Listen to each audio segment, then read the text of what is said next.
Après 2 ans de deuil, le comité d'action pour le renouveau CAR face à la presse ce dimanche 27 mars 2022 pour annoncer sa rentrée politique. Lors de cette conférence de presse, le CAR se prononce sur la situation sanitaire et sociopolitique. Le parti dénonce la gestion de la crise sanitaire, l'augmentation des prix des péages, des prix des premières nécessités qui entraînent la famille dans le pays. Le parti dénonce la précipitation dans laquelle le régime en place est en train de conduire le processus d'organisation des prochaines élections électorales et la manière dont le régime en place a procédé au dialogue de la CNAP, de la CPC et le renouvellement de la CENI, la HAC et de la CNDH. Pour finir avec ce régime et mettre fin à la dictature, le CAR appelle aux organisations de presse, les forces démocratiques, les organisations syndicales, les organisations de la société civile, les confessions religieuses et tous les citoyens épris de vérité, de liberté et de la justice à la résistance face à l'oppression du pouvoir pour sauver la République en péril et créer les conditions de la fondation. Suivez les réactions dans la déclaration et les propos des premiers responsables. Conférence de presse du 27 mars 2022 relative à la situation socio-politique du Togo. Déclaration liminaire. Le Togo traverse une période difficile de son histoire politique, économique et sociale. Cette période est caractérisée par une crise lancinante qui perdure depuis plusieurs décennies. Le peuple togolais a voulu, par sa contribution, par sa constitution de 1992, être une république unie et indivisible. La volonté a été malheureusement trahie par les faits, par l'obsession du parti au pouvoir de confisquer toutes les possibilités d'une alternance pacifique au sommet de l'État. L'élection régionale en perspective. La précipitation dans laquelle le gouvernement tente de conduire le processus d'organisation des prochaines élections régionales en dit long sur les intentions inavouées du parti au pouvoir. Il est clair que le régime veut organiser tout, sauf des élections régionales libres, équitables, transparentes, acceptables par l'ensemble de la classe politique. Bien que des participants à la concertation nationale entre acteurs politiques Sénat dénonce le défaut de consensus sur des modifications à apporter au code électoral, le gouvernement vient de faire voter par l'Assemblée nationale la loi portant modification de ce code.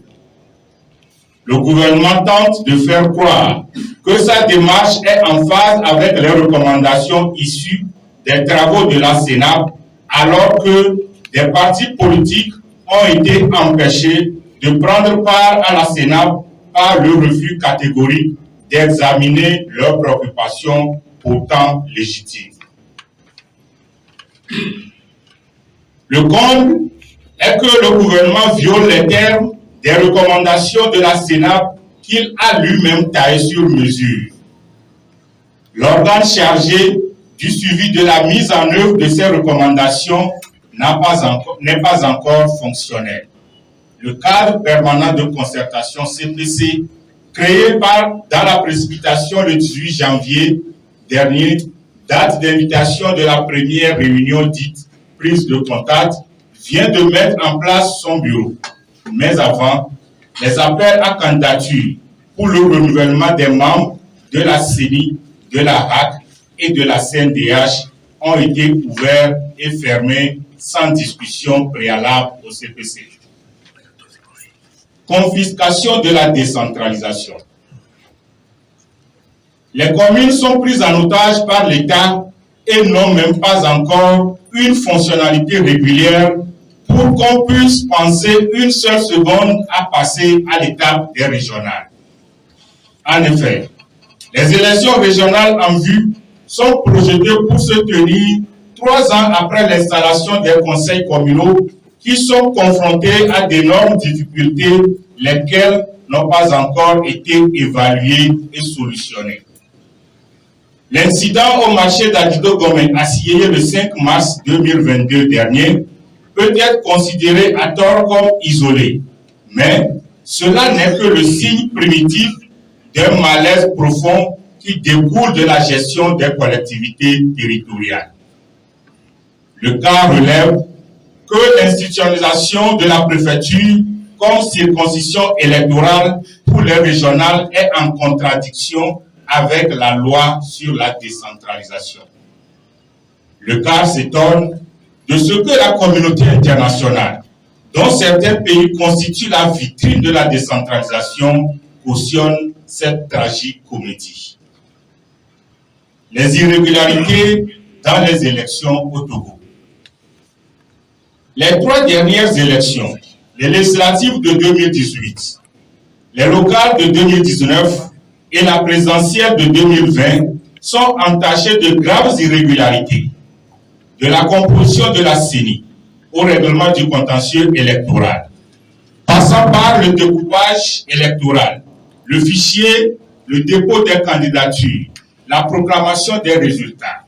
Des problèmes qui subissent nécessitent une thérapie appropriée avant l'organisation de nouvelles consultations électorales, quelle que soit leur nature. Toute élection mal organisée porte en elle le germe de l'escalade des concertations que la force publique ne pourra toujours réussir à réprimer. D'où l'impérieuse nécessité de faire recours à un cadre adéquat pour une résolution durable des crises électorales en privilégiant un dialogue sincère. Sur la composition de la CENI, ce qui a été fait le jeudi 24 mars 2022 ne respecte pas le consensus national sur la composition paritaire de l'institution confirmée par la feuille de route de la CEDEAO. Cela démontre à suffisance que c'est un véritable hold-up électoral qui est en cours de téléchargement et ne peut obtenir en aucun cas la complicité du cadre. Petit 2. L'état de droit et les libertés publiques en péril. La violation répulante des droits de l'homme, les libertés de manifestation et d'association confisquées sont autant d'éléments qui mettent en péril l'état de droit au Togo. On peut citer à titre d'illustration les interpellations des journalistes, des leaders politiques, des citoyens, des syndicalistes, des militants et sympathisants des partis politiques qui sont toujours détenus en prison.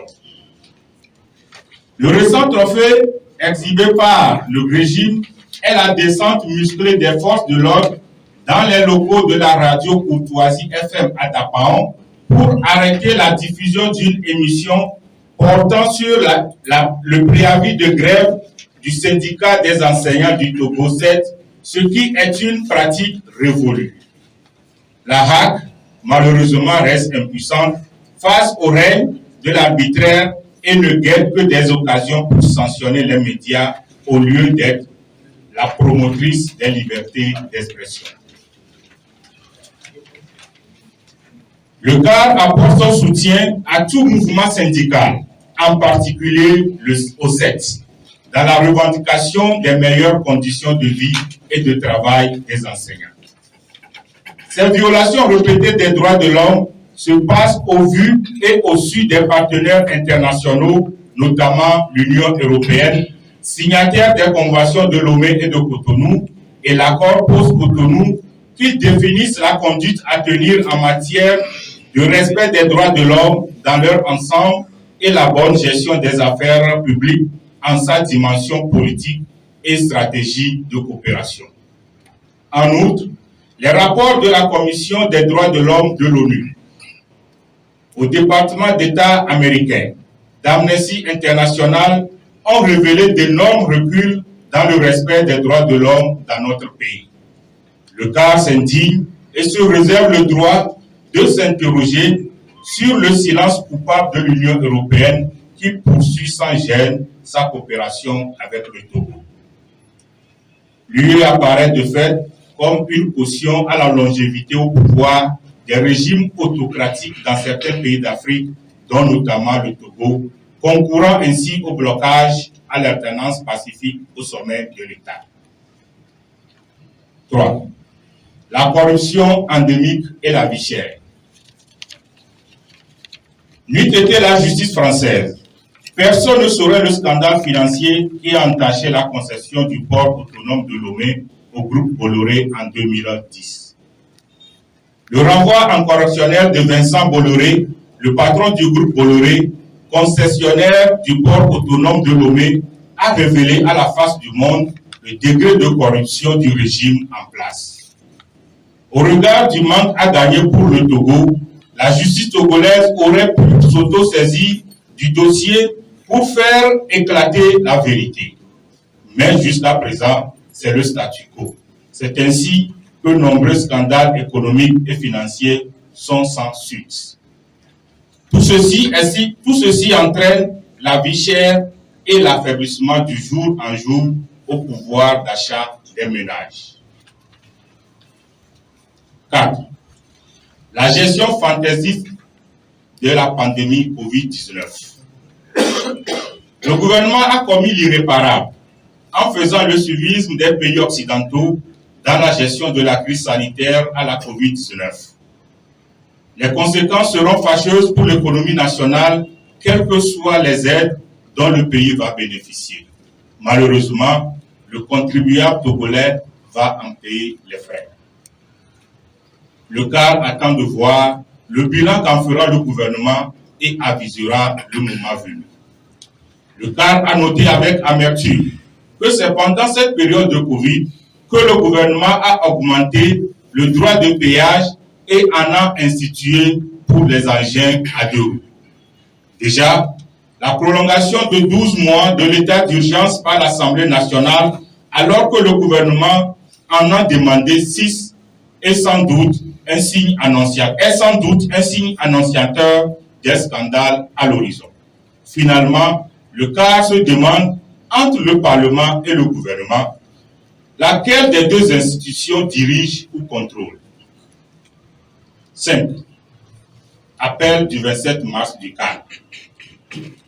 Le comité d'action pour le renouveau CAR appelle les organisations de presse, les forces démocratiques, les organisations syndicales, les organisations de la société civile, les confessions religieuses et tous les citoyens épris de vérité, de liberté et de justice à la résistance face à l'oppression du pouvoir pour sauver le Togo en péril et créer enfin les conditions de la refondation.